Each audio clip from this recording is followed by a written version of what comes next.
Greetings and salutations! Indeed, hello and welcome to Indie RPG, and today we're taking a look at Driftmoon, a game developed by Finnish indie developer Instant Kingdom, consisting of two Finns, one a computer programmer and the other a psychologist.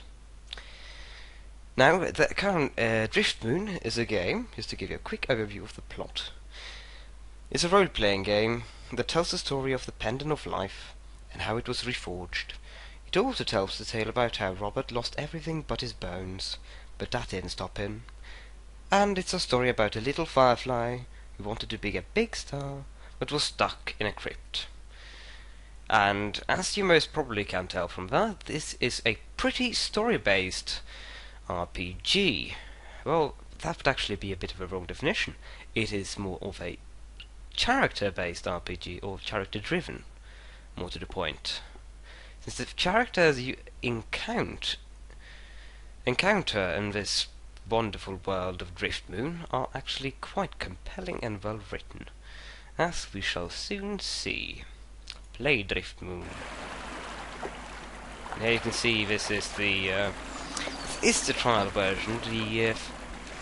It's a actually quite large demo. I believe I got approximately 1.5 hours gameplay out of the demo, and it is freely available for download at instantkingdom.com, which is of course their website.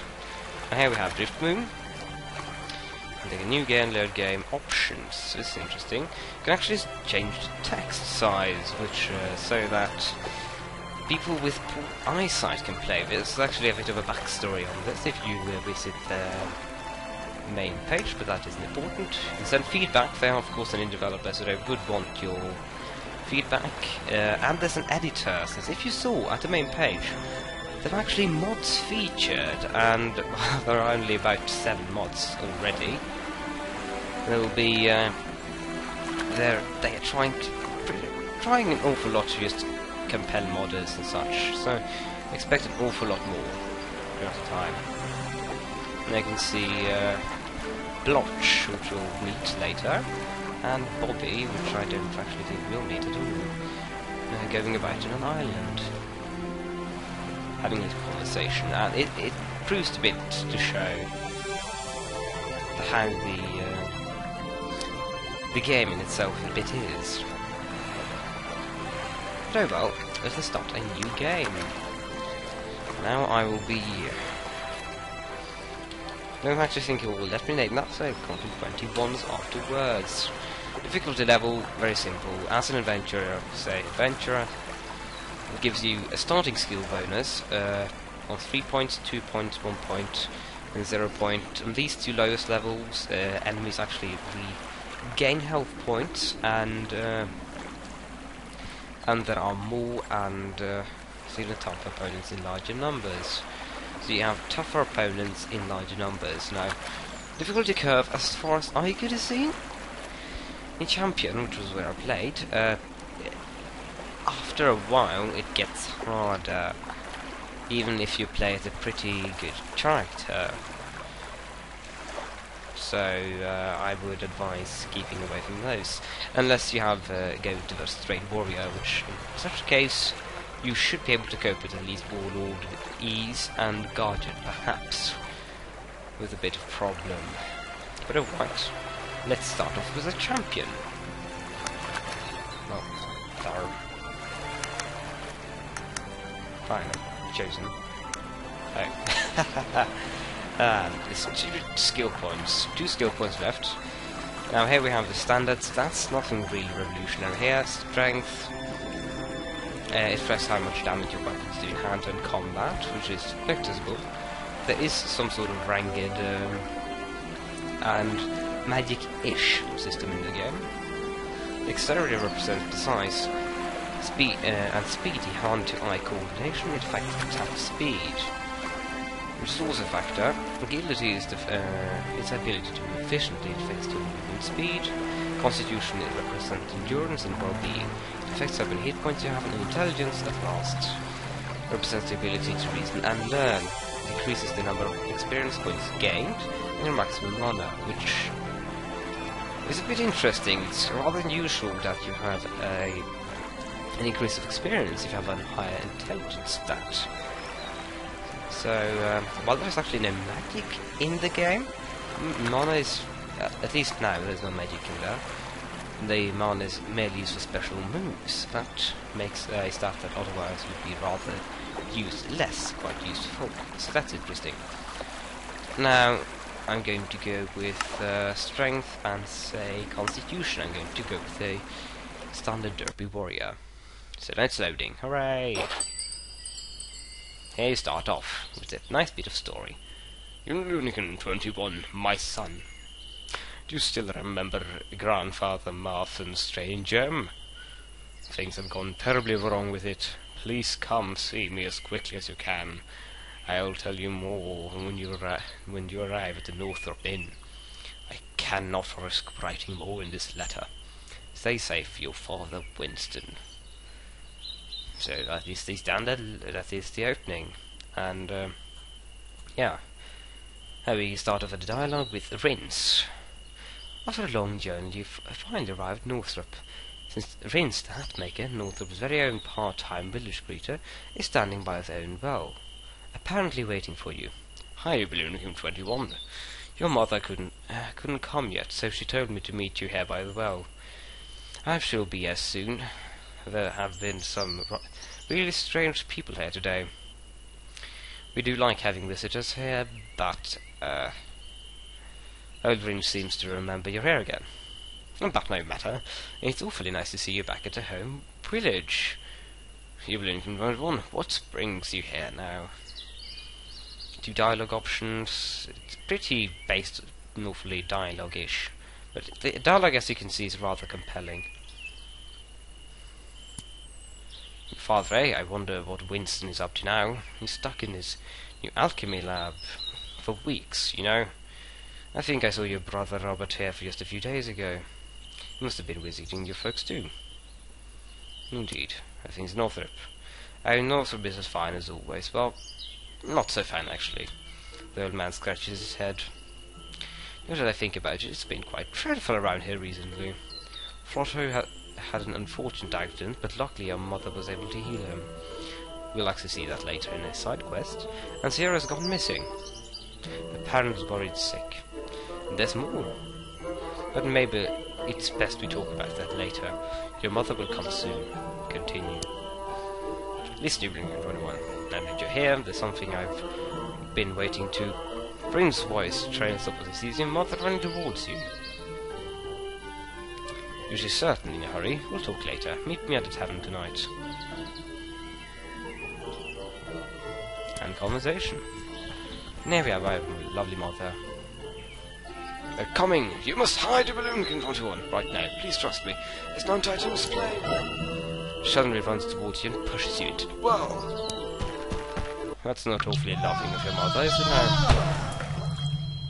In your utter disbelief and shock, you have just enough time to panic about the water level of the well, before your head hits rock bottom and all goes black. A long time passes and absolutely nothing happens in the well, but far above you, a small silver feather starts falling down, endlessly tumbling and turning in the winds. It is nearly blown off course, but it bravely hitches a ride on the passing Jumbo bee. Finally it reaches its target and floats down the well, onto your unconscious body. It tickles your nose, and a violent sneeze wakes you up. As yesterday's events come back to you, your mind fills with questions. Why did your father want to meet you so urgently? Why did your mother suddenly push you down the well? How are you going to get out of here? And conversation. A help tip, pro tip, click the torch to pick it up, open inventory, tab key and light it. And here we have a silver feather. And that is interesting. And here we have it, the game. As you can see, the graphics are... they are awfully...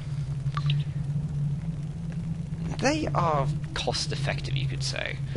It has a nice little zoom function, and yep, that's for graphical fidelity. You can of course change the resolution, but it is pretty realistic-ish sprites, but they're fairly low resolution. It is not anything of substantial graphical quality, as you sure can see, but hopefully it doesn't affect you that much. Now I'm going to go through the inventory system here. We have one large inventory for items, no weight limit or anything. We have one large inventory for messages, and we'll get a pretty awful lot of them. And for crafting equipment and recipes. Crafting is a bit interesting in this game. You get the, well, it's pretty basic, simple. You get the recipes and ingredients for the recipes, and you can just click on the recipes to create one of the items. And it's about that simple. Now we have skills. You can drag skills and use quickly slot, which is this is our basic skill focus blow. This is the type of thing that consumes mana. We now have 41 mana. Originally we started out with 40 mana, but these silver feathers increases our maximum mana by 1 point. An interesting thing, and actually we'll encounter the silver bird that lost that silver feather a bit later. My basic stats, we have 1 food, deflect 0%, karma. Karma is interesting in this game, and a couple of other things. You know, talent points you gain upon leveling up, and you can distribute these freely. You have to be revealed. That is a bit interesting, but okay. And that is about it at this current time. Quest log, pretty simple. Here we have a very simple, most basic quest log that tells you what you're supposed to do. And alright, let us get cracking. Shall we? Wall markings. There's a property on the wall. 1, 2, 3. That's great. I got 3 days before I found a secret door.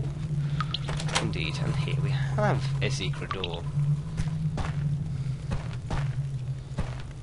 Soldier's dagger, first weapon. 3.0 damage dagger, which actually sells for a decent bit instead of the standard like 1 gold.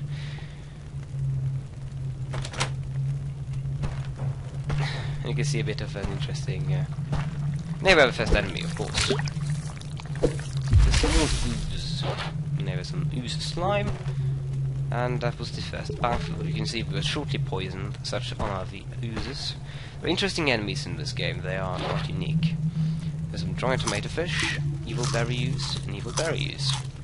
And as you can, is most interesting, the food did not go to our inventories. Then where did it go? Well, let me say that. It went to here. Food. We have actually a food bar in the lower left corner, along with the EXP bar. And you slowly consume food over the course of time. And you need it to keep alive. So instead of it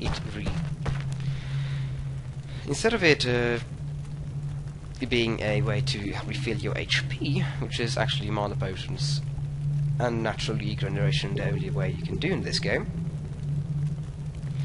it is basically something you constantly need, and yeah, that is about it, what can be said for food. But it's also important that based on how much food you have, your health regeneration rate is also based. So you need to have food to regenerate health. A chest. Here we have ooze slime and a firewood piece and some gold. Lovely gold. And another silver feather, as you can see, maximum mana raised. And that's a bit interesting, so there are some slight rewards for going about and finding secret things. You're in the tavern! Hooray! You have some more evil berries, and you can say this is a very undone tavern. Have some more things here and there. It's a bit, it is interactive in an interesting way. It's a bit Ultima 7-ish. There's Rince the Hat Maker. What has happened to you, Rince?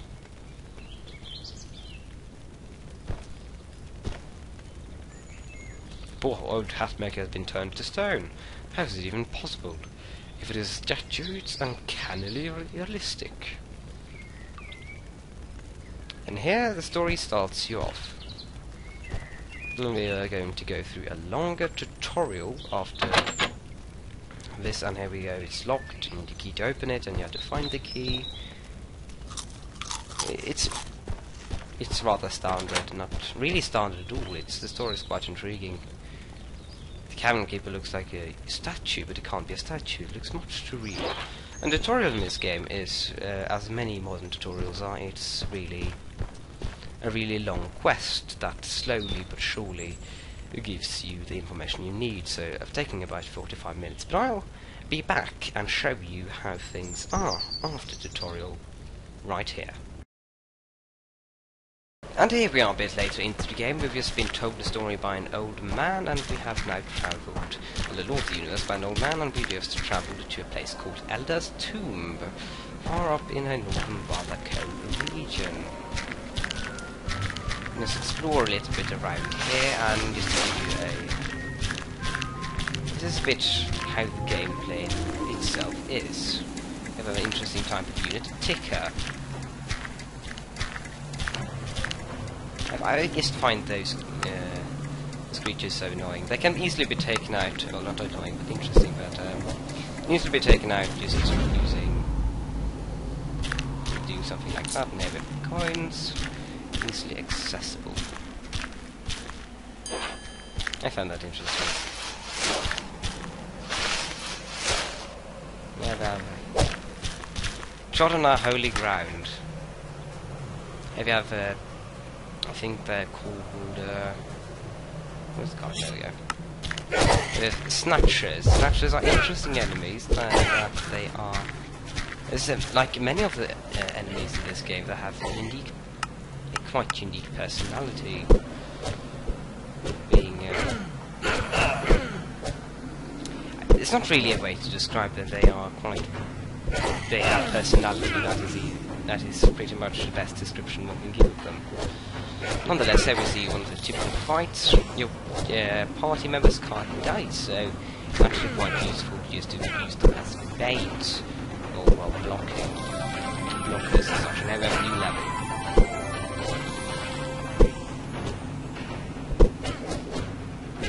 Let's take the new level here. We are going to go with strength this time, and an advancement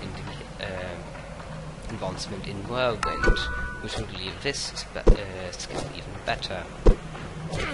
Yeah, right. Not quite finished with him yet. I'm going to finish him off. My height of doomed. Just damage, and there we go. Bit interesting, and as you can see right here, it's a day and night cycle in the game, and that's interesting indeed. Some more help tips. Found 2 torches, fire dead man. Here we have a firefly, and he gave us a quest to find another firefly fizz, as was mentioned in the text I just in, which is. It's not an important character, but it's just one of those characters that makes this game so much more interesting. Here we have a skeleton, James. A skeleton with an arrow sticking through his cranium runs at you screaming, "Ooh!" He looks at you quizzically and prods at the arrow with his skeletal fingers. Wait. He looks at you expectantly for a while and then sighs audibly. Listen, sorry about that, it's just a part of my job. But seeing you as you didn't run away, I've got to give you the official warning. Official warning is that if you go any deeper, we'll kill you. I won't lay a bone on you, but some of the other guys are a bit grumpy and kill me. Why? Well, at one point we were adventurers just like you, looking for treasure. We searched one chamber after another, and all filled with riches beyond our wildest dreams. We could have left here with more money than we'd ever could carry, but we still wanted to open the final chamber and look for the most valuable item of them all. There was just some ghost who called himself out, and he wanted us to leave, but Snap attacked him. Of course we didn't stand a chance. 1 minute I'm alive, and bang! Some ancient curls turn and see me to an undead warrior. Indeed. Asked for our brother, and a bit more information of this place, and here we have James. There's the first shopping system is here, there's actually the first shop. It's a mustache. You can trade with. It's a pretty basic trading system, and it is actually noticeable that depending on your karma, you actually get a discount. So if you're a kind person, you will have things considerably cheaper than you otherwise would. I really don't have anything to sell, so I might as well just get ahead with things. I forgot to equip Boo the Pirate's armor. Pause combat by pressing space. I shall actually should probably light a torch so I can see what I'm doing. A skeleton off.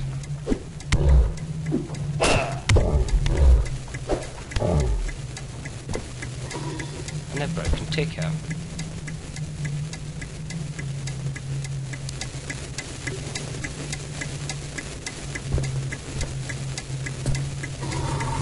Special types of bombs that follow you.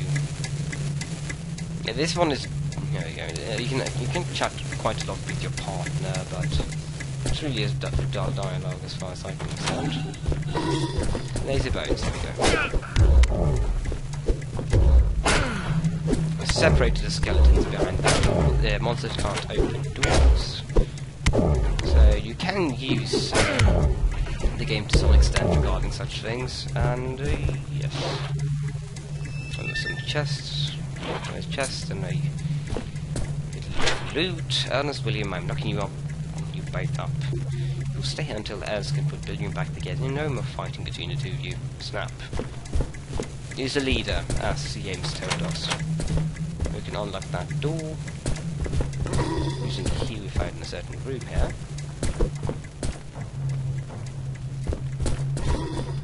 Here lies some more combat.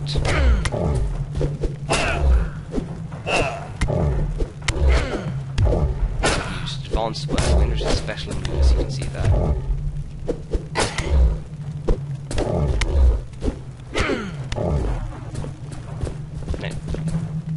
It's interesting how they are going to start attacking spider webs, but that actually might be a good thing to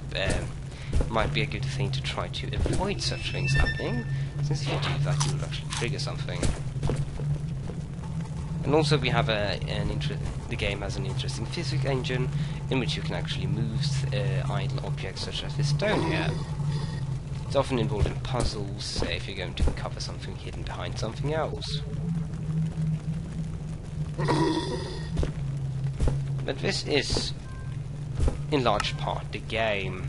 There's really no magic system, and the ranged system is pretty basic. Maps show you how to craft things, which is pretty easy, as you can see. Just click on the recipe together with ingredients, and here you go. So, right now, the game is available from Instant Kingdom's website for I believe it is 15 euros or 20 euros for pre-order. No, it's 15 euros for pre-order, which is a bit steep.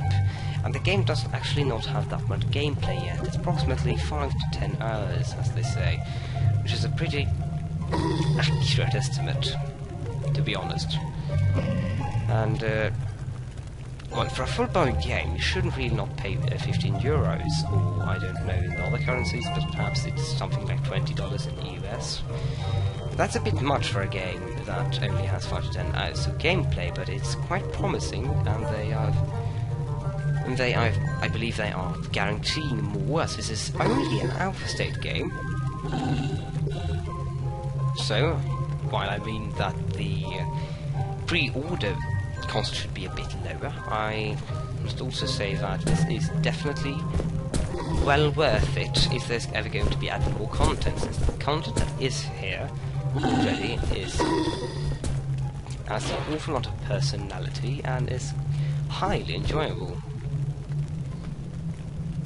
And you can actually find and download a free demo right now. I'm playing that right now, which should be relatively apparent. You can download it for free at the developer's website. I'll link it in the description, as well as where you can read a bit more about the characters. That is pretty much it, and thank you for watching. And if you're interested in more RPG/strategy gaming, such as, for example, here, previews on indie games, this will be upcoming in this will be released in the first or second quarter of 2012, which is well, right now really. I've been quite quick at the development process, being a small team and all that. If you enjoy such things, just please subscribe, and goodbye.